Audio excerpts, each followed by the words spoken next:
ದೂರದರ್ಶನ ಜೋಡಿ ಒಡನಾಟ ಹಂಗೆ ಇತ್ತು. ಮುಂದೆ ಮುಂದೆ ಮತ್ತೊಮ್ಮೆ ಬೆಳಗು ಕಾರ್ಯಕ್ರಮಕ್ಕೆ ನಾ ಹೋದ್ನಿ.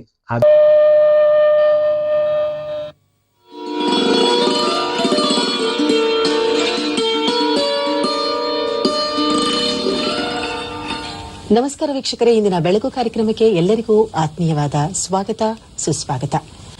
ನಮ್ಮ ಜೀವನದ ಪಯಣ ಸುಗಮವಾಗಿ ಸಾಗಬೇಕು ಅಂದ್ರೆ ನಾವು ಸದಾ ಹಸನ್ಮುಖಿಯಾಗಿರಬೇಕು. ನಿತ್ಯ ಜೀವನದಲ್ಲಿ ನಡೆಯುವಂತಹ ಸಾಮಾನ್ಯವಾದ ಘಟನೆಗಳನ್ನ ನಾವು ಹಾಸ್ಯ ರೂಪದಲ್ಲಿ ಅಳವಡಿಸಿಕೊಂಡಾಗ ನಮ್ಮ ಜೀವನ ಮತ್ತಷ್ಟು ಸುಗಮವಾಗಿ ಸಾಗುತ್ತದೆ. ಅಂತಹ ಒಂದು ನಿತ್ಯ ಜೀವನದ ಘಟನೆಗಳನ್ನ ಹಾಸ್ಯ ರೂಪದಲ್ಲಿ ಇಳಿಸಿರುವಂತಹವರು, ನಮ್ಮನ್ನೆಲ್ಲ ನಗೆ ಹನಿಯಲ್ಲಿ ನಗಿಸುವಂತಹವರು ಇಂದಿನ ಬೆಳಗು ಕಾರ್ಯಕ್ರಮದ ಅತಿಥಿ, ಹಾಸ್ಯ ಲೇಖಕರು ಆಗಿರುವಂತಹ ಶ್ರೀ ಯಶವಂತ್ ವಾಜಂತ್ರಿಯವರು. ಮೂಲತಃ ಜಮಖಂಡಿ ತಾಲೂಕು ಬಾಗಲಕೋಟೆ ಜಿಲ್ಲೆಯ ರಬಕವಿಯವರಾದ ಯಶವಂತ್ ವಾಜಂತ್ರಿಯವರು ಪ್ರಾಥಮಿಕ ಪ್ರೌಢ ಶಿಕ್ಷಣವನ್ನು ರಬಕವಿಯ ಎಂವಿ ಪಟ್ಟಣ್ ಪ್ರೌಢಶಾಲೆಯಲ್ಲಿ ಮುಗಿಸಿ ಪ್ರಸ್ತುತ ಅದೇ ಶಾಲೆಯಲ್ಲಿ ಚಿತ್ರಕಲಾ ಶಿಕ್ಷಕರಾಗಿ ಸೇವೆಯನ್ನು ಸಲ್ಲಿಸುತ್ತಿದ್ದಾರೆ. ಚಿತ್ರಕಲೆಯ ಜೊತೆಗೆ ತಮ್ಮ ಹಾಸ್ಯ ಲೇಖನ ಹಾಗೂ ಕಥೆಗಳಿಂದ ಗಮನ ಸೆಳೆದಿರುವ ಯಶವಂತ್ ವಾಜಂತ್ರಿಯವರು ಹರಿತ ವ್ಯಂಗ್ಯ ಬರವಣಿಗೆಗೆ ಹೆಸರಾದವರು. ಯಾವ ಜನ್ಮದ ಮೈತ್ರಿ ಕಥಾ ಸಂಕಲನವಾದರೆ, ಮದುವೆಯಾಗಿದೆ ಎಚ್ಚರಿಕೆ, ಕೂದಲು ಮತ್ತು ಮರ್ಯಾದೆ, ಬೋಳು ಸಲಹೆಗಳು ಇವೆಲ್ಲವೂ ಹಾಸ್ಯ ಲೇಖನಗಳು.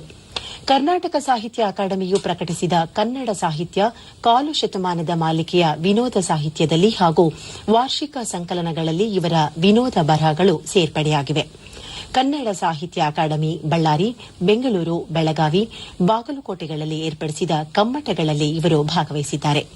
ಕನ್ನಡಮ್ಮ ಪತ್ರಿಕೆಯ ವರದಿಗಾರರಾಗಿರುವ ವಾಜಂತ್ರಿಯವರು ಆಕಾಶವಾಣಿ ಧಾರವಾಡ ಕೇಂದ್ರದಲ್ಲಿ ಸುಮಾರು 20ಕ್ಕೂ ಹೆಚ್ಚು ಲಘು ಭಾಷಣಗಳನ್ನು ನೀಡಿದ್ದಾರೆ.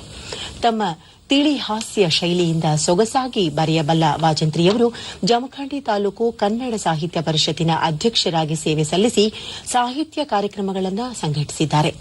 ಇವರ ಕೂದಲು ಮತ್ತು ಮರ್ಯಾದೆ ಕಥೆ ಬೆಂಗಳೂರು ದೂರದರ್ಶನ ಕೇಂದ್ರದಲ್ಲಿ ಟೆಲಿಚಿತ್ರವಾಗಿ ಹೊರಹೊಮ್ಮಿದೆ. ಕನ್ನಡ ಜಾಗೃತಿ ಸಮಿತಿಯ ಸದಸ್ಯರಾಗಿ ರಬಕವಿ ಬನಹಟ್ಟಿ ಪತ್ರಕರ್ತರ ಸಂಘದ ಕಾರ್ಯದರ್ಶಿಯಾಗಿ ಪ್ರಸ್ತುತ ಬಾಗಲಕೋಟೆ ಜಿಲ್ಲೆ ಗ್ರಂಥಾಲಯ ಪ್ರಾಧಿಕಾರ ಸದಸ್ಯರಾಗಿ ಸೇವೆ ಸಲ್ಲಿಸುತ್ತಿರುವ ಇವರಿಗೆ ಈ ಎಲ್ಲಾ ಸೇವೆಗಳನ್ನು ಗುರುತಿಸಿ ಸರಸ್ವತಿ ಶ್ರೀ ಪ್ರಶಸ್ತಿ, ವಿಶ್ವ ಭಾರತೀಯ ಪ್ರಶಸ್ತಿ, ತಮ್ಮಣ್ಣಪ್ಪ ಚಿಕ್ಕೋಡಿ ಸಾಹಿತ್ಯ ಪ್ರಶಸ್ತಿ, ಶಾರದಾ ಸ್ತ್ರೀ ಪ್ರಶಸ್ತಿ, ಕನ್ನಡ ಸಾಹಿತ್ಯ ಪರಿಷತ್ತಿನ ದತ್ತಿ ನಿಧಿ ಪ್ರಶಸ್ತಿ ಹೀಗೆ ಅನೇಕ ಪ್ರಶಸ್ತಿಗಳು ಇವರಿಗೆ ಲಭಿಸಿವೆ. ಬನ್ನಿ ಸ್ವಾಗತಿಸೋಣ ವಾಜಂತ್ರಿಯವರನ್ನ. ನಮಸ್ಕಾರ ಸರ್, ನಮ್ಮ ಕಾರ್ಯಕ್ರಮಕ್ಕೆ ತಮಗೆ ಆತ್ಮೀಯವಾದ ಸ್ವಾಗತ. ನಮಸ್ಕಾರ. ತಾವು ಹಾಸ್ಯ ಲೇಖಕರು. ಬೆಳಗು ಕಾರ್ಯಕ್ರಮ ಮತ್ತೊಮ್ಮೆ ಆಯ್ತು. ಅಷ್ಟೇ ಅಲ್ಲದೆ ಎರಡನೇ ಸಲ ಬೆಳಗು ಕಾರ್ಯಕ್ರಮಕ್ಕೆ ಹೋದಾಗ ಒಂದು ಹಾಸ್ಯ ಘಟನೆ ಆಯ್ತು. ಅದನ್ನು ಒಂದು ನಿಮ್ಮ ಮುಂದೆ ಹಂಚ್ಕೋಬೇಕಂತ ಇಚ್ಛಪಡ್ತಾನು. ಬೆಂಗಳೂರೊಳಗೆ ರಾಮಯ್ಯ ಕಾಲೇಜಿನೊಳಗೆ ಇಂಜಿನಿಯರಿಂಗ್ ಕಲಿಯಾಕತ್ತಿದ್ದ. ನಾನು ಲಾಜ್ ಗೀಜ್ ಏನು ಮಾಡೋದು ಅಂತೇಳಿ ಅಲ್ಲೇ ಹೋದ್ನಿ. ಅವನಂತಕನ ಹೋಗಿ ಅಲ್ಲೇ ವಸ್ತಿ ಇದ್ನಿ. ಅವರು ದೂರದರ್ಶನದವರು ಫೋನ್ ಮಾಡಿದ್ರು, ನಿಮ್ಮದು ನೀವು ಎಲ್ಲಿದ್ದೀರಿ ಎಕ್ಸಾಕ್ಟ್ ಹೇಳ್ರಿ ಅಂದರು. ಇಂಥಲ್ಲದೇನ್ರಿ ಅಂತ ಹೇಳಿ.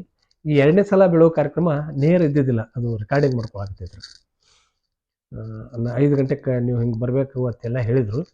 ಹ್ಞೂ ರೀ ಅಂತ ಇದ್ದೆ, ಇಂಥ ಬಸ್ ಹಿಡ್ರಿ ಹಿಂಗೆ ಬರ್ರಿ ಅಂತ ಹೇಳಿದರು. ಹ್ಞೂ ಅನ್ನಿ. ಅಷ್ಟರೊಳಗೆ ನಮ್ಮ ಮಿತ್ರ ಬಸೇ ವಸ್ತ್ರದ ಒಂದು ಪಾಕೆಟ್ ಕೊಟ್ಟಿದ್ರು. ಅಲ್ಲಿ ಬಸವರಾಜ್ ಕಾನಗೊಂಡು ಅಂತದಾರ ಬೆಂಗಳೂರಾಗ. ಅವ್ರಿಗೆ ಇದನ್ನು ಮುಟ್ಟಿಸ್ರಿ. ಇಲ್ಲ ನನಗೆಲ್ಲಿ ಹೋಗಿ ಕೊಡೋಕ್ಕಾಗತ್ತೀವಿ ಮಾರೇ, ನಾ ದೂರದರ್ಶನ ಕಾರ್ಯಕ್ರಮಕ್ಕೆ ಹೋಗವ, ಮತ್ತು ಅದನ್ನು ಕೊಡಕ್ಕೆ ಹೋಗಿ ನಾನು ಟೈಮ್ ಮಿಸ್ ಆಗಿತ್ತು ಅಂತ ನಾ ಅನ್ನಿ. ಈಗ ಮೊನ್ನೆ ಈ ದೂರದರ್ಶನ ಕೇಂದ್ರಕ್ಕೆ ಬರ್ಬೇಕಾದ್ರೆ ಒಂದು ಘಟನೆ ನಡೀತು. ಮೊನ್ನೆ ದೂರದರ್ಶನ ಕೇಂದ್ರದಿಂದ ನನಗೆ ಫೋನ್ ಬಂದ ಕೂಡಲೇ ಹಿಂಗ್ ಬರ್ಬೇಕು ಅಂದ್ಕೂಡಲೇ ಆಯ್ತು ಸರ್ ಅಂತ. ಇಲ್ಲ ನೀವು ಎಲ್ಲಿ ಇರ್ತೀರಿ ಹೇಳ್ರಿ, ಅಲ್ಲೇ ಬಂದ ಅವ್ರು ಇಸ್ಕೊಂಡು ಹೋಗ್ತಾರೋ ಅಂತ ಹೇಳಿದರು. ಮುಂದೆ ನಾ ಹೋಗಿದ್ನಿ. ಅವ್ರು ಫೋನ್ ಮಾಡಿ ನೀವೆಲ್ಲಿದ್ದೀರಿ ಸರ್, ಅಲ್ಲೇ ಬರ್ತೀನಿ ರೀ ಅಂತಂದು ಬಂದರು. ನಮ್ಮ ಪ್ಯಾಕೆಟ್ ಇಸ್ಕೊಂಡ್ರು. ಬರ್ರಿ ಹೋಗುನು ದೂರದರ್ಶನ ಕೇಂದ್ರಕ್ಕೆ. ಒಂದು ನಾ ಆಟೋ ತಂದೇನು, ಬರ್ರಿ ನಮ್ಮ ಆಟೋದಾಗ ಹೋಗೋಣ ಅಂದರು. ಆಯ್ತು ನಡ್ರಿ ಅಂಥೇಳಿ ಅವ್ರ ಆಟೋದೊಳಗನ ಕುಂತು ಹೋದ್ನಿ. ದಾರಿ ಒಳಗೆ ನಾವು ಪ್ರೆಸ್, ಅವರು ಪ್ರೆಸ್, ಹಿಂಗೆ ಅದೊಂದು ಮಾತಾಡಿ ಇದೊಂದು ಮಾತಾಡ್ಕೋತು ಹೊಂಟಿವು.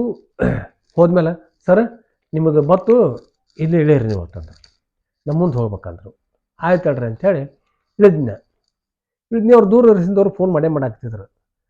ಬರ್ರಿ ಸರ್, ಬನ್ನಿ ಸರ್, ಎಲ್ಲಿದ್ದೀರಿ, ಬನ್ನಿ ಅಂತ ಫೋನ್ ಮಾಡಾಕ್ತಿದ್ರು. ಬನ್ರಿ ಬನ್ರಿ ಅಂತ ಅನ್ನಾಕತ್ತಿದ್ನಿ.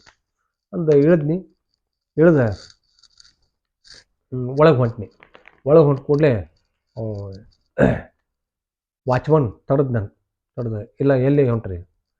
ಇಲ್ಲ ಮತ್ತು ನಂದು ಸಂದರ್ಶನ ಟಿ ವಿ ಒಳಗೆ, ಅದಕ್ಕೆ ಬಂದಿನಿ ಹೊಂಟೇನಿ. ಇಲ್ಲೇ ಬರೆದು ಹೋಗಿರಿ ಅಂತ. ಆಯಿತು ಬರೀತು ನಾನು. ಮತ್ತು ಅವ್ರ ಒಳಗಿಂದ ಮತ್ತೆ ಫೋನ್ ಬರೋದು, ಎಲ್ಲಿದ್ದೀರಿ ಸರ್ ನೀವು, ಎಲ್ಲಿದ್ದೀರಿ? ನೀವು ಎಲ್ಲಿದ್ದೀರಿ ಅಂತ ನೀವು ಕೇಳ್ತಾ ಇದ್ದೀರಿ. ಅವ್ನು ಬರೀರಿ ಅಂತಾರ. ಇದೇನಪ್ಪಾ ಅಂತ ಹೇಳಿ ಬರೀಲಿಕ್ಕತ್ತಿದೆ. ಆಮೇಲೆ ನಿಮ್ ಫೋನ್ ಬಂದಾಗ ಅವ್ನ ಕೈಗೆ ಕೊಟ್ಟೆ, ನೀವೇ ಮಾತಾಡಿಪ್ಪ ತಗೊಳ್ರಿ ಅಂತ ಹೇಳಿ. ಅವರು ಹೇಳಿದ್ರು, ಇಲ್ಲ ನೀವು ಸರ್ ಹೆಸರು ಹೇಳಿದೆ. ಆಯ್ತು ಮೇಡಮ್ ಅಂದ್ರು. ಅವರು ಒಂದು ಪಾಸ್ ತಯಾರು ಮಾಡಾಕತ್ರು. ಪಾಸ್ ತಯಾರು ಮಾಡಾಕತ್ತಿದ ಕೂಡಲೇ ಆಗ ಮತ್ತೆ ನಿಮ್ದು ಫೋನ್ ಬಂತು. ಏನ್ ಕಿರಿಕಿರಿಪ ಅಂತ. ಇಲ್ಲ ಬಂದೆ ಮೇಡಮ್, ಇಲ್ಲೇ ಇದೀನಿ, ಬರ್ತಾ ಇದ್ದೀನಿ ಅಂತ ನಾನಿದೆ. ಆಗ ನೀವೇನಂದ್ರಿ? ಇಲ್ಲ ನೀವು ಎಲ್ಲಿ ರೇಡಿಯೋ ಕೇಂದ್ರದೊಳಗೆ ಹೋಗಿರಿ ನೋಡ್ರಿ ಅಂತಂದೆ. ಆಗ ನಾ ತಲೆ ಎತ್ತಿ ನೋಡಿದ್ನೆ, ಇಲ್ಲಿ ಆಕಾಶವಾಣಿ ಕೇಂದ್ರ ಆಗಿತ್ತು. ಇಲ್ಲ ಮೇಡಮ್ ಇದ್ರು ಅವ್ರು ನನ್ನ ಸಂದರ್ಶನ ಮಾಡೋರು. ಅವರು ಇಲ್ಲ ಮೇಡಮ್ ನಾ ಇಲ್ಲೇ ಇದ್ದೀನಿ, ಇಲ್ಲಿ ಗೇಟ್ನಾಗ ಬಿಡೋಲ್ರಾಗ್ಯಾರ, ಬರ್ಸ್ಕೊಳಾಗ್ತಾರ, ಬರೋದು ಬರ್ತೀನಿ. ಮತ್ತು ಎಷ್ಟೊತ್ತು ನೀವು ನಾನು ಬಾಗಿಲಲ್ಲಿ ನಿಂತು ನೋಡ್ತಾ ಇದ್ದೀನಿ, ನೀವು ಎಲ್ಲಿ ಕಾಣ್ತಾ ಇಲ್ಲ ಅಂತಂದರು. ಇಲ್ರಿ ಇಲ್ಲೇ ಅದನ್ನು ಬರೆದು ಬರಾಕತ್ತೀನಿ ಗಪ್ರಿ ಅಂತ ನಾನು ಅಂದಮೇಲೆ ಅವ್ರು ಏನಂದರು, ನೀವೆಲ್ಲಿ ಆಕಾಶವಾಣಿ ಕೇಂದ್ರಕ್ಕೆ ಹೋಗಿದ್ದೀರಿ ನೋಡಿ ಅಂತಂದರು. ಮ್ಯಾಲ ನೋಡಿದ್ನಿ, ಆಕಾಶವಾಣಿ ಅಂತಿತ್ತು. ಈ ಆಕಾಶವಾಣಿ ಮತ್ತು ದೂರದರ್ಶನ ಎರಡೂ ಪ್ರಸಾರ ಭಾರತಿ ಎರಡೂ ನೋಡೋಕೆ ಹಂಗೆ ಇದ್ದು. ನಾ ದೂರದರ್ಶನ ಕೇಂದ್ರಕ್ಕೆ ಮೊದಲು ಹೋಗಿ ಬಂದಿದ್ನಿ 2-3 ಸಲ. ಆದರೂ ಇವ್ ಜೋಡಿ ಏನು ಮಾತಾಡ್ಕೊತ ಹೋಗಿದ್ದಿಲ್ಲ. ಇದು ಆಕಾಶವಾಣಿ ಒಳಗೆ ಬಿಟ್ಟು ಹೋಗಿದ್ದೆ. ಅಲ್ಲ ಇವನ ಅಂತಂದು ನಾನು. ಹೌದ್ರಿ ಮೇಡಮ್, ನೀವು ಗೆಸ್ ಮಾಡಿದ ಹಂಗೈತಿ, ಇದು ಆಕಾಶವಾಣಿ ಕೇಂದ್ರಕ್ಕೆ ಬಂದನಿ, ಬರ್ತೀನಗಪ್ಪ ದೂರದರ್ಶನಕ್ಕೆ ಅಂತಂದು. ಮತ್ತು ಅಲ್ಲಿಂದ ಹೊರಗೆ ಬಂದೆ, ಮತ್ತೊಂದು ಆಟೋ ಮಾಡಿದ್ವಿ. ಆಟೋದ ಮತ್ತೆ 200 ರೂಪಾಯಿ ಬೇಡಿದೆ. ಆ ಥರಪ್ಪ ನಡಿ ಅಂತೇನಿ. ಆಗ ಹೋಗಿ ಅಲ್ಲೇ ಸಂದರ್ಶಕರ ಹತ್ರ ಹೋಗಿ ದೂರದರ್ಶನ ಕೇಂದ್ರಕ್ಕೆ ಹೋಗಿ ಒಳಗೆ ಹೋಗಿ ಸಂದರ್ಶನ ಮಾಡಿ ಬನ್ನಿ. ಅಲ್ಲಿ ಸಂದರ್ಶನ ಮಾಡಬೇಕಾದ್ರೆ ಹೆಣ್ಮಗಳಿರಲಿಲ್ಲ ನಾನು ಸಂದರ್ಶನ ಮಾಡೋಕ್ಕೆ. ಸಂದರ್ಶನ ನೋಡೋಕೆ ಅವ್ರ ರಿಲೇಟಿವ್ಸ್ ಒಬ್ಬರನ್ನ ಕರ್ಕೊಂಬಂದಿದ್ಲಕ್ಕೆ, ಒಬ್ಬ ಹುಡುಗಿನ. ಯಾಕೆ ಹಿಂಗೆ ಮುಂದೆ ಕೂತಿದ್ಲು, ಈಗ ಹೆಣ್ಮಗಳು ನಾನು ಜೋಡಿ ಇಬ್ಬರು ಸಂದರ್ಶನ. ನಮಸ್ಕಾರ, ಚಮತ್ಕಾರ ಆಯ್ತು, ಒಂದೆರಡು ಜೋಕ್ ಹೇಳ್ರಿ, ಅದನ್ನ ಹೇಳ್ರಿ, ಇದನ್ನ ಹೇಳ್ರಿ ಅಂತಂದ್ಲು. ನಾವು ವಸ್ತುಗಾಗಿ ಎಂದು ಹುಡುಕಾಡ್ಕೊತ ಹೋಗಿಲ್ಲ, ಆ ವಸ್ತುಗಳ ನನ್ನನ್ನು ಹುಡುಕಾಡ್ಕೊತ ಬಂದಾವ. ನಾ ಏನು ಹೇಳ್ತೀನಿ ಎಲ್ಲಕ್ಕೂ ಈಗ ಹೆಣ್ಮಗಳು ನಕ್ಳ. ಆದ್ರೆ ಮುಂದೆ ಕೂತಾಕಿ ಹಿಂಗೆ ಕುಂತಿದ್ಲು. ಬೇಡಂತ ಎಲ್ಲ ಮುಗಿದ ಮೇಲೆ, ಭಾಳ ಚೆನ್ನಾಗಿ ನಗಿಸಿದ್ರಪ್ಪ, ಭಾಳ ಚೆನ್ನಾಗಿ ಆಯಿತು ಕಾರ್ಯಕ್ರಮ, ಭಾಳ ಒಳ್ಳೇದು ಮಾಡಿದ್ರಿ ಅಂತಂದ್ಲಿಕ್ಕೆ. ಏನು ಮಾಡಿದ್ರಿ ಏನು ರೀ ಮೇಡಮ್, ಅಲ್ಲಿ ಮುಂದೊಬ್ಬರದ್ದು ಕರ್ಕೊಂಬಂದಿರೋ ಕುಂತಾರ, ಅವ್ರು ಒಟ್ಟು ನಗಲಿಲ್ಲ ಅಂತನ್ನಿ. ಹೆಂಗೆ ನಂದು ಇಫೆಕ್ಟ್ ಆಕತ್ತೀವೋ ಏನು ಅಂತನ್ನಿ. ಇಲ್ಲ ಸರ್, ಅವಳ ಮಾತೃಭಾಷೆ ತೆಲುಗು, ಕನ್ನಡ ಬರೋದಿಲ್ಲ ಅಂದ್ಲು. ಅಯ್ಯೋ ಶಿವನಾಯನಿ, ಇಂಥ ಹಾಸ್ಯ ಘಟನೆಗಳು ಹಾಕಿರ್ತಾವೆ. ಮುಂದೆ ಮತ್ತೆ ಇನ್ನೂ ಅದಾವೆ ಇಂಥ ದೂರದರ್ಶನದ ಹಾಸ್ಯ ಘಟನೆಗಳು. ನಾನು ಸಾಮಾನ್ಯವಾಗಿ ಏನು ಹಂಚ್ಕೋತೀನಪ್ಪ ಅಂದ್ರೆ, ನಮ್ಮಲ್ಲಿ ನಡೆದಂಥ ನೈಜ ಘಟನೆಗಳನ್ನು ನಾನು ಹಂಚ್ಕೊಳ್ಳೋಕೆ ಪ್ರಯತ್ನ ಮಾಡ್ತಿರ್ತೀನಿ. ದಯಮಾಡಿ ನನ್ನ ಮಾತು ನಿಮಗೆ ಇಷ್ಟ ಅಕ್ಕಿತ್ತಪ್ಪ ಅಂತಂದ್ರೆ ನನ್ನ ಚಾನಲ್ಗೆ ಸಬ್ಸ್ಕ್ರೈಬ್ ಆಗಿರಿ. ಇಂಥ ಸಾಕಷ್ಟು ನೈಜ ಅನುಭವಗಳನ್ನು ತಮ್ಮೊಂದಿಗೆ ಹಂಚ್ಕೊಳ್ಳೋಕೆ ಇಷ್ಟಪಡ್ತೀನಿ. ನಮಸ್ಕಾರ.